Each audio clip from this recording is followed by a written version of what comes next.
호우 시절로 오세요. 그때 우리가 여기에 있습니다.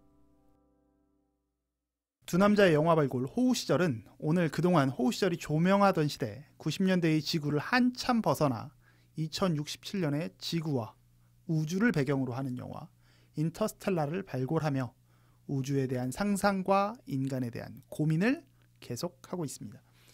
영화 속에서 쿠퍼에게는 2명의 자식이 있어요. 저 이거 보면서 좀 이해가 안 됐었거든요. 꼭 질문하고 싶었는데 한 명의 아들이 이제 톰이고요. 다른 한 명은 우리가 줄곧 이야기했었던 머피입니다.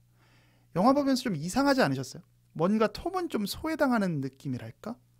아무리 딸바보라도 나중에 머피를 만났을 때 쿠퍼는 톰의 안부조차 묻지 않아요. 이건 좀 뭐랄까, 톰 입장에서는 좀 너무 서운한 일 아닐까? 뭐 이렇게 생각이 드는데 톰이라는 캐릭터는 어떻게 바라봐야 되는 거예요? 그래서 톰에 대한 어떤 쿠퍼의 행동은 또 어떻게 우리가 이해하면 될까요? 톰은 왜 초반에 쿠퍼가 비행기를 발견하고 쿠퍼가 운전대를 아들 톰에게 이제 넘기는데 그러니까 아들이 아빠가 계속 비행기를 따라서 가라는 말 때문에 절벽 가까이 와서도 차를 멈추려고 하지를 않아요.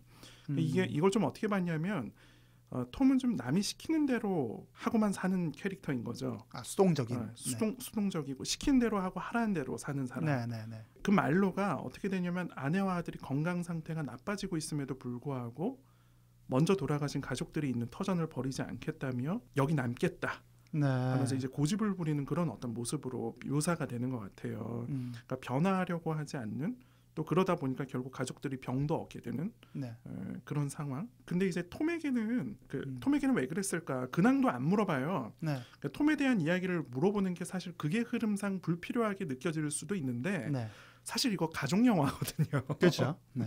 가족 사랑에 대한 이야기라고 막 홍보하고 다녔는데 그렇다면 이제 좀 이렇게 생각해 볼 수 있는 게 약간 우습지만 그러면 우리에게는 아픈 손가락처럼 느껴지는 아픈 손가락처럼 느껴지는 자식이 있는가?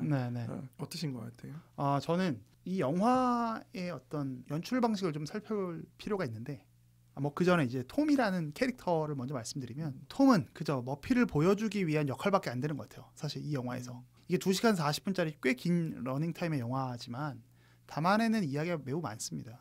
그리고 여기에 톰의 서사를 넣기에는 현실적으로 좀 힘들지 않았을까라는 생각을 좀 했어요. 그래서 영화 연출 방식을 그래서 좀 짚어봐야 되는데 영화는 이제 좀 교차, 점층의 구성 방식으로 좀 연출을 하고 있거든요.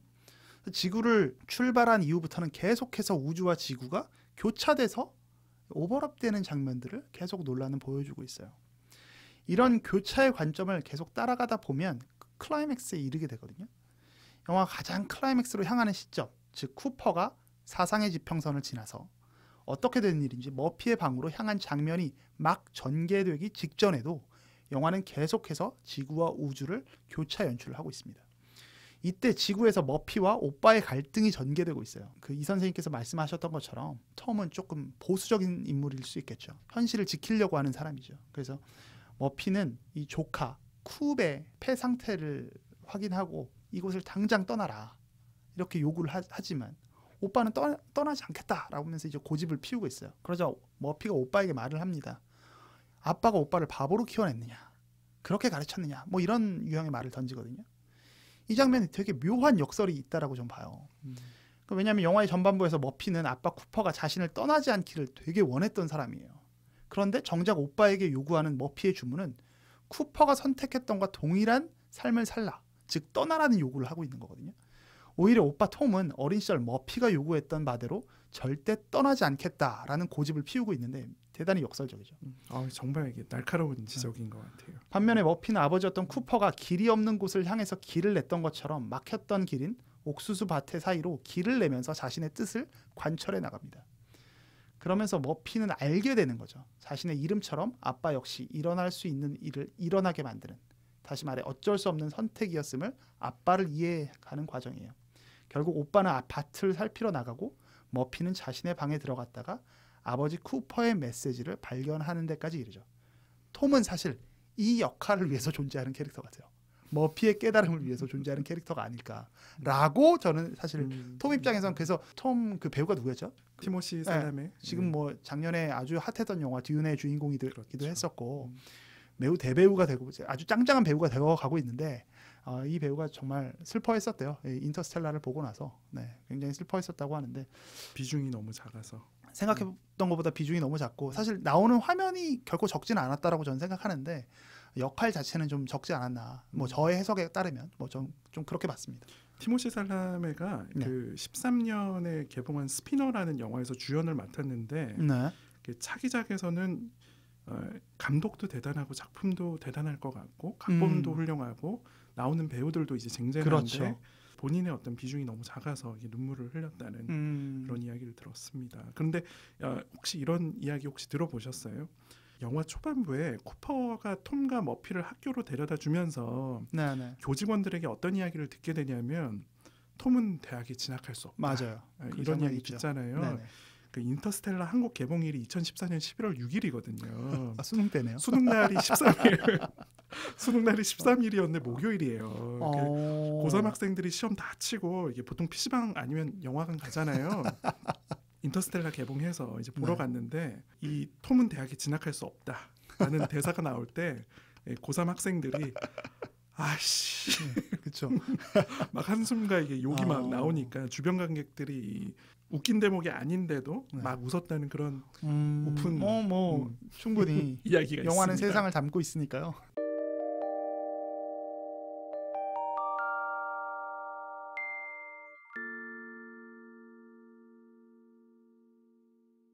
또 하나 이제 원우 씨가 사실 이거 좀 부탁한 부분인데요. 저희는 아직 결혼을 안 해가지고 저희는 사실 잘 몰라요. 그래서 부모가 자식에 대한 사랑의 마음을 어떻게 다 알 수 있겠어요. 그래서 근데 뭐 물론 제가 알기로는 외동따님 한 분을 맞습니다. 기르고 계셔서 이게 쿠퍼의 마음을 정확히 이해할 수 있을지 모르겠지만 정말로 뭐 10손가락 깨물어서 아프지 않은 것이 없다지만 정말로 모든 손가락이 똑같을까요? 저 이거 심리 상담가의 어떤 전문가의 입장에서 한번 대답해 주실 수 있어요?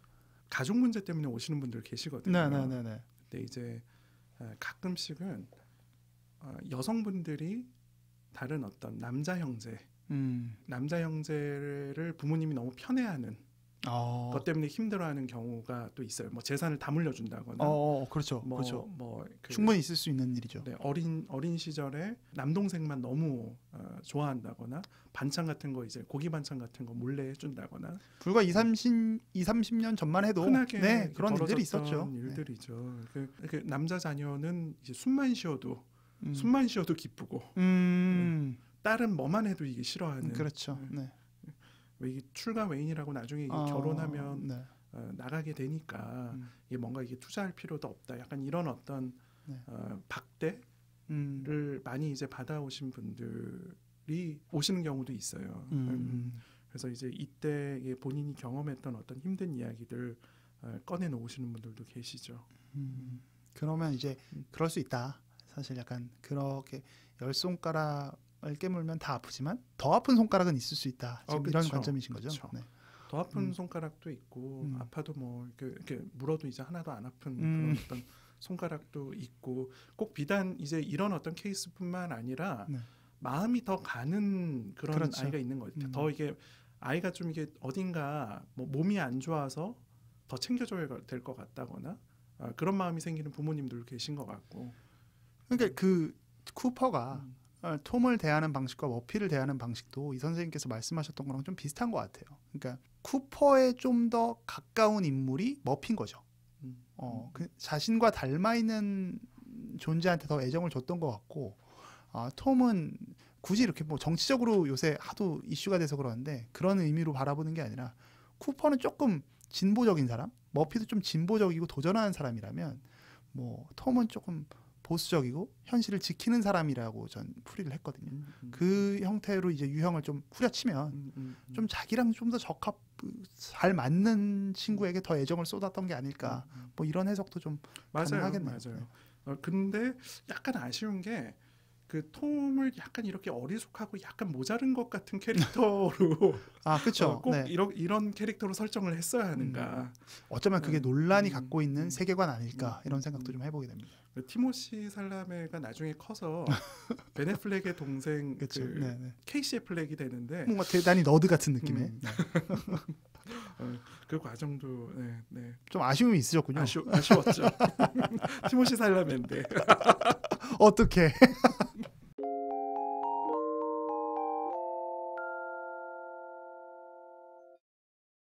2014년 전 세계에서 7억 달러의 흥행을 했던 영화 인터스텔라를 살펴보고 있습니다.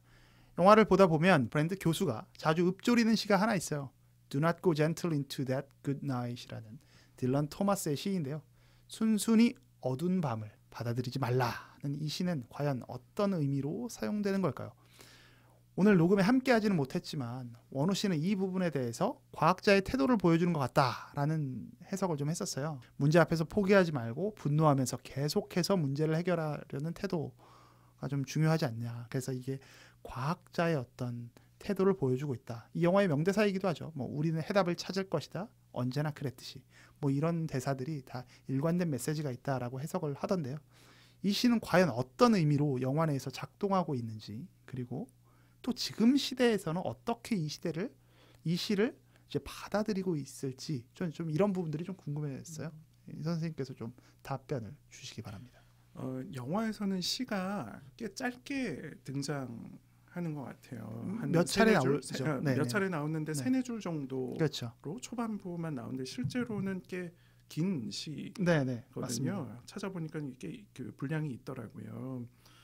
그런데 이 시를 이렇게 전체적으로 또 이게 영화에서도 보고 또 따로 찾아서 읽어보기도 하니까 지금 어떤 그 나에게 닥친 어떤 상황에 그냥 순순하게 받아들이지 마라, 저항해라, 그렇죠. 네.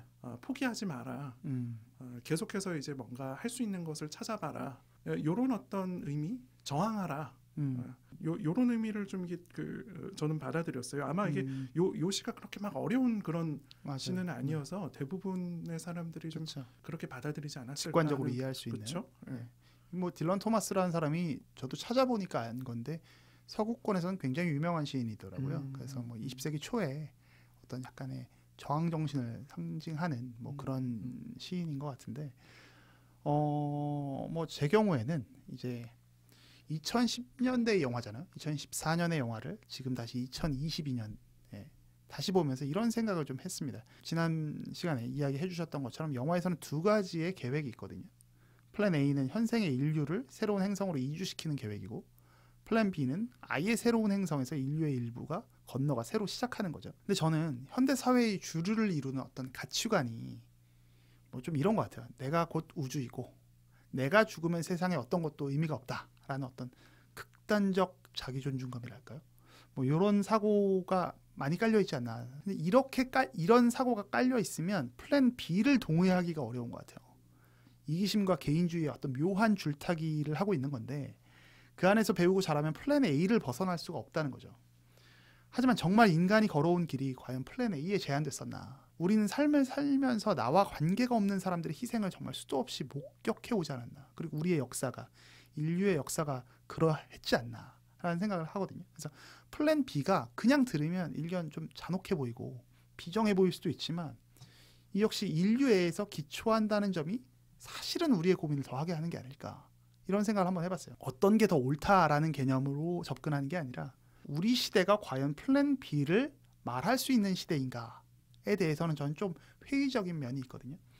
지나친 개인주의 속에서 이제 그거에 함몰되다 보니까 공동선에 대한 가치가 무너지고 상당히 현세적이고 직물적인 세계관이 주류를 이루고 있다, 이런 생각을 좀 했었고요. 인간이 여기까지 오는 데는 분명히 이기심만으로 온 게 아니기 때문에 분명히 어떤 내재된 배려나 이타심도 있는 것인데, 플랜 B가 마치 이기적인 일부의 욕심처럼 해석되는 것이 현재의 우리 모습 때문에 그런 게 아닐까라는 생각도 좀 한번 해봤습니다. 그래서 영화를 보면 뭐 브랜드, 뭐 부녀고, 뭐 쿠퍼, 뭐 머피고, 뭐 우주선에 탄 사람들, 뭐 나사에 있는 사람들, 뭐 이렇게 약간의 진보적이고 진취적인 사람들과 그렇지 않고 현실의 사람들이 뭔가 대비되는 느낌을 자꾸 받는데요. 여기 논란의 가치관이 있다라는 생각을 좀 했었습니다. 논란은 그래서 계속해서 청년성의 어떤 회복을 영화 내내 주문하고 있는 게 아닐까, 세계에 알리고 있는 게 아닐까, 뭐 이런 생각을 하면서 영화를 좀 봤었습니다. 이 시가 요즘 시대에는 좀 어떻게 느껴질까? 네. 요즘 사람들은 어떻게 느낄까요? 뭔가 이게 저항하고 계속 버티고 견디고 이 상황을 그냥 수용하지 말고 뭔가 이게 새롭게 나아가 봐라. 네. 요즘 사람들은 좀 어떤 마음일까 생각해 보면서 왜 동료 상담사들과 우스갯소리로 네. 요즘 뭐 그 젊은이들, 요즘 갓 입사한 어떤 그 신입사원들? 직장인들 네네. 모두가 그런 거는 아니겠지만 약간 이게 출근하는 것만으로 인정받고 싶은 약간 그런 경향이 있거든요. 뭔가 이게 새롭게 뭔가 해봐야 되겠다. 이게 왜 뭐 상사들은 새로운 이것 아이디어 좀 이렇게 발전시켜 볼까? 그러면 이제 신입들이나 이게 기존의 어떤 사람들은 그냥 좀 가만히 있고 싶고, 네네. 좀 해왔던 대로만 하고 싶고, 모두가 그런 거는 아니지만, 그렇죠. 네. 이런 어떤 시간 좀 이게 부대끼려나 소화가 잘 안 되려나 하는 그런 생각도 좀 이게 해봤어요. 재밌는 관점인데요. 이제 저는 이 저항이라는 것을 해석하는 즉 저항의 형질이 바뀐 게 아닐까라는 생각을 해요. 그때는 뭔가 새로운 것을 하는 것이 저항이었다면 예전에는 지금은 인디어런스 하는 것만으로도 사실 어찌 보면 그럴 수도 침묵하는 있죠. 저항이 될 수도 있지 않나라는 생각도 해보고요. 그래서 뭐 호우 시절이 답을 드릴 수는 없지만 각자의 일상에서 저항하면서 사시는 여러분들을 응원한다는 말씀밖에 드릴 수가 없겠네요.